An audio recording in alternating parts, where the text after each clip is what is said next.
Hello everyone, I'm going to show you how to download Reels from Instagram Android.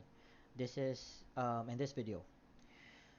So first of all, you go to your Instagram account and you go to your Reels. Let's say you wanted to copy and download this Reels right here. So all you need to is just to go to this three dots here. Alright, and then click on see where to share and link. And once you're in there, you need to copy the link. Once you copy the link, you go to Google, and then once you're in there, all you need to do is just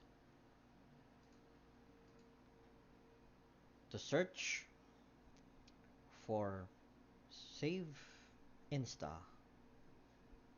Alright, and once you're in there, you can see Save Insta Download Instagram Video. Click that one, and let's just wait for it. Alright, once you're in there, just paste the link there, and now you're able to download the reels that you wanted to download. This is just as simple as that. So thank you so much for watching. You do have a great one.